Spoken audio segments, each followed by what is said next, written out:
So now we have the front of this done, and it's time to style the back.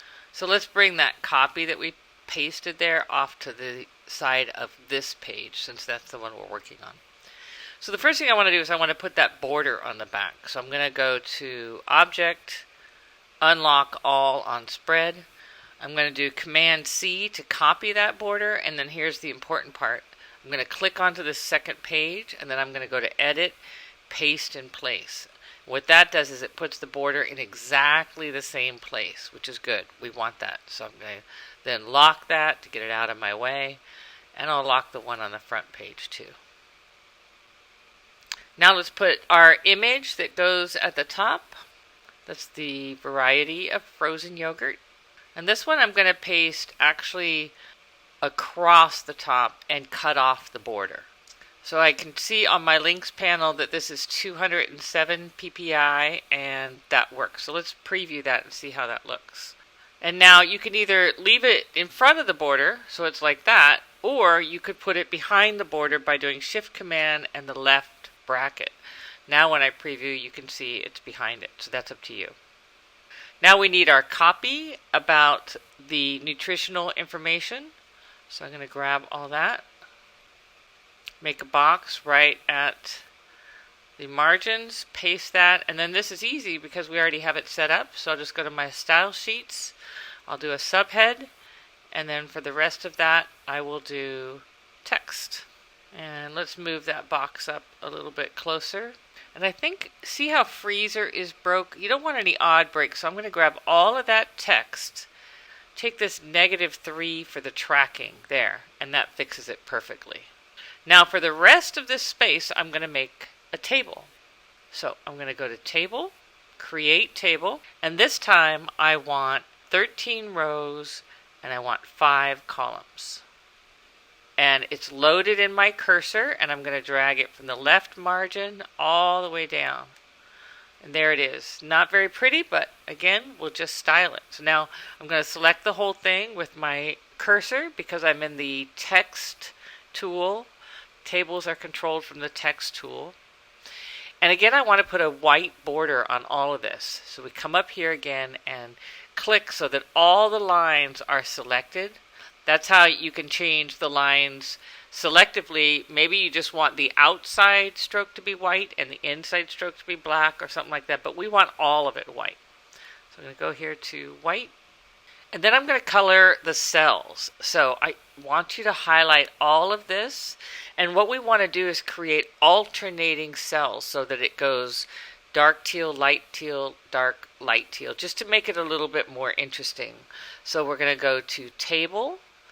We're going to Table Options, and here you can either do alternating strokes or alternating fills, and we want to alternate the fill.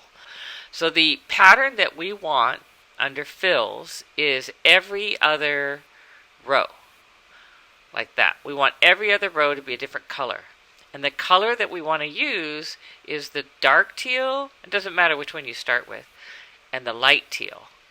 But the first row that we want is actually going to be the orange one that has the title text. So we're going to say skip the first row. That means before it starts alternating, it'll leave one blank row. And we want to make sure this tint is at 100%. There we go. Say OK. So that looks good. Now for this first row, we're going to highlight that, and we'll just color that separately. We want that to be the dark orange. Now we just have to put in our text. So remember that when you're going across a table, the text just needs to be separated by tabs, which I have done with this text that I've given you. So I grabbed all of that text from flavor to carbs, Command X to get rid of it, highlight the entire top row, and then hit Command V, and it will put the text in there. Now we already have a style sheet for this, so we're just going to go to Table Header and style that, and then we're going to go up here and make it align center.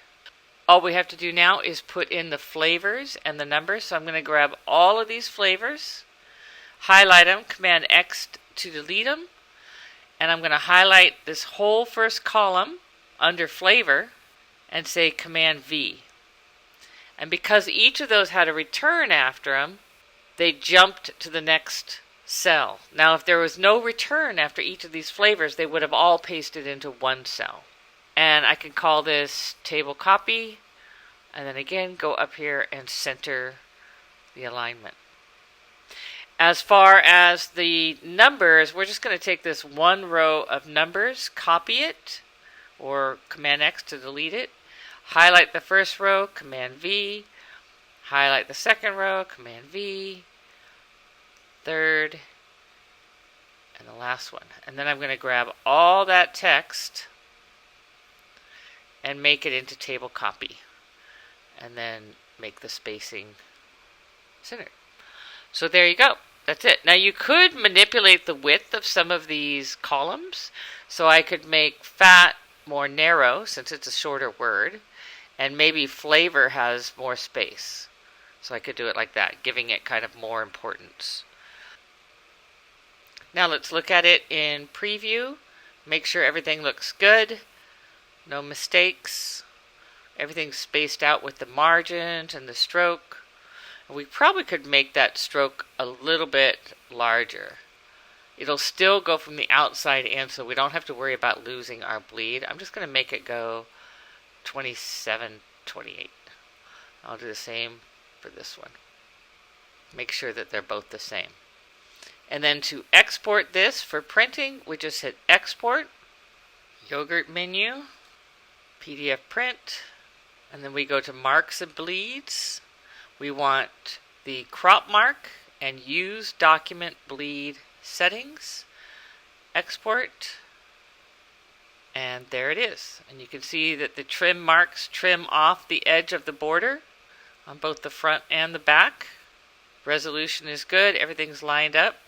And there it is, the finished menu with the trim and bleed ready to go to the printer.